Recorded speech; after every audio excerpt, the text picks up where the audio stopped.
Lesson 3, A Persevering Pioneer. Today we're going to meet a very special person whose entire life could have been perceived as unfair. Mary Anning lived in England in a town called Lamai Regis. She was born in 1799 and lived during the same time period as Darwin, Culver, Buckland, and even Jane Austen. She was a remarkable woman who defied the odds and continued to press onward even when things were difficult. One of 10 children, Mary was born to a mother and father who worked hard to provide for their large family. Her parents were religious dissenters.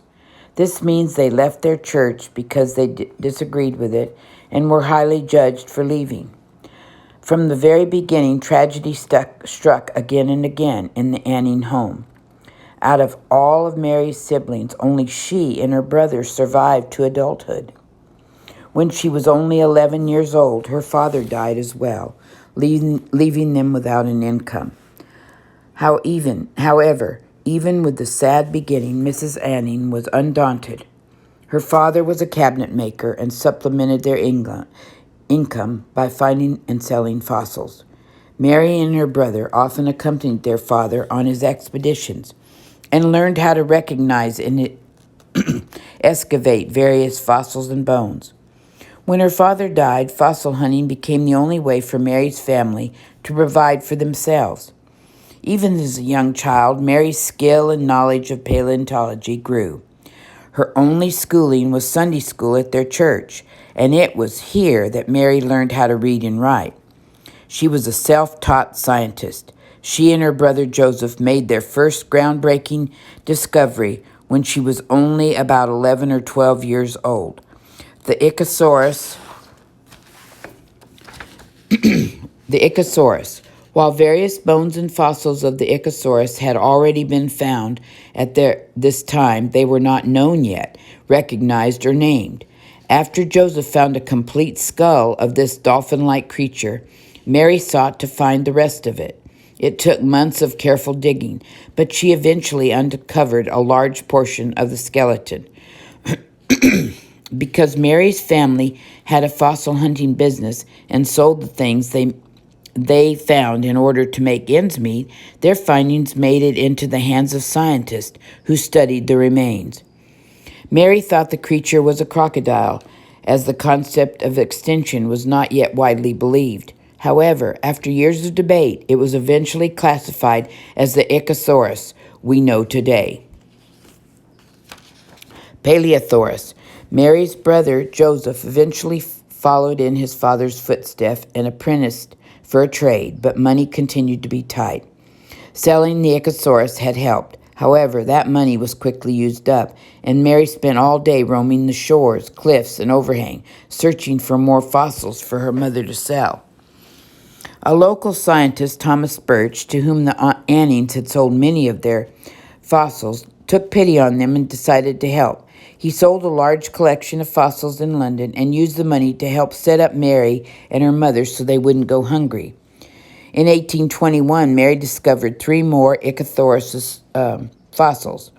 These larger fossils sold for much more money, securing the family for a time.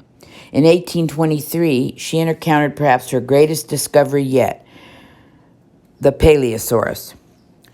The Paleosaurus, which looks conspicuously like the renditions of the Loch Ness Monster, was a giant sea monster with 4 fine fin-like arms and a tail. It was such an awe-inspiring creature that it sparked intense debate. George Cuvier himself, remember he was considered the leading expert at that time, initially said it must be fake. The fossil was scrutinized and discussed at London's Geological Society by a large gathering of scientists and experts, though Mary herself was not allowed to attend as she was a woman. After careful study, it was decided that it was, in fact, a real fossil, and it was named the Paleosaurus. Even though Mary was not necessarily recognized on paper or in the museum, she began to be highly regarded in the scientific community at large. Word of the discoveries go out, and more people visited Regis to see for themselves and meet the marvel of a person who defied all the odds stacked against her to match, and in some cases exceed, the expertise of highly educated men. Mary continued to sell various fossils and curiosities that she found and eventually opened her own shop, Annie's Fossil Depot, which became something of a tourist attraction. Remembering Mary. Mary made groundbreaking discoveries that were on the cutting edge of the brand new field of paleontology. Her work was dangerous, scaling enormous cliffs, racing the surging tide, and avoiding falling and eroding rocks. In fact, in one near-death experience, a rock fell just a short distance from where she stood and killed her faithful dog, who had accompanied her on all her expeditions. Brave Mary continued to explore, pressing deeper into the exposed layers of rocks to see what she might discover. Though not recognized at the time, she was also attributed to the discovery of the Pterodactylus in 1828, known as Medarphodon, Pterosaurus, or pterodactyl, Ammonites, fossil feces, and more. She was more than just a fossil hunter. She made many observations about the fossils she found, with detailed sketches and notes based on her findings. A well-known quote about her was a Lady Harriet Sylvester, who came to visit her and said, "The extraordinary thing in this young woman is that she has made herself so thoroughly acquainted with the science that the moment she finds any bones, she knows to what tribe they belong. She fixes the bones on a frame with cement and then makes drawings and has them engraved. It is certainly a wonderful instance of divine favor that this poor ignorant girl should be so blessed, for by reading and application she has arrived to that degree of knowledge as to be in the habit of writing and talking with professors and other clever men on the subject, and they all acknowledge that she understands more of the science than anyone in the kingdom." Mary was known to be a generous person, giving anything that she had to any in need. Because of this, she continued to live in near poverty for most of her life.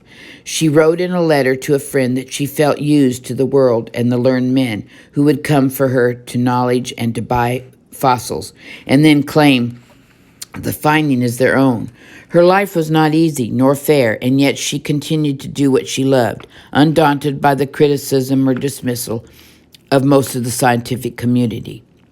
Near the end of her life, Mary began to be recognized and received a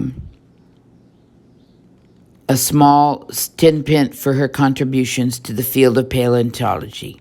Another friend of hers, Henry de la Birch, an inspiration, painted a famous painting called Dury and Timor in honor of her, using her fossils and discoveries as inspiration. They were called Paleonart. Henry de la Binchi sold copies of the print and gave the proceeds to Mary, a testament to her character. She died of breast cancer when she was only 47, and is remembered to this day for her determination, self-discipline, brilliance, and kindness. Apologetics Corner. Just like evidence was uncovered of ancient creatures that looked nothing like we have today, evidence has been uncovered that helps prove the Bible is true.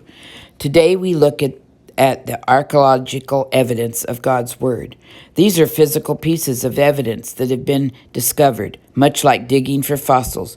They are carefully studied, dated, and preserved to slow or stop the aging process.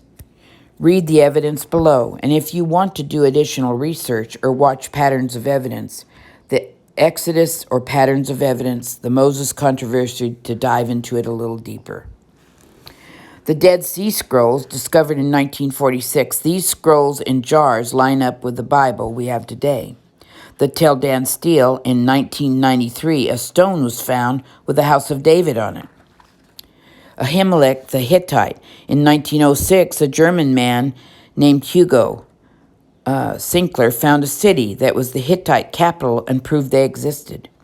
The Moabite stone. In 1868, a German missionary found a stone table with Bible stories and names.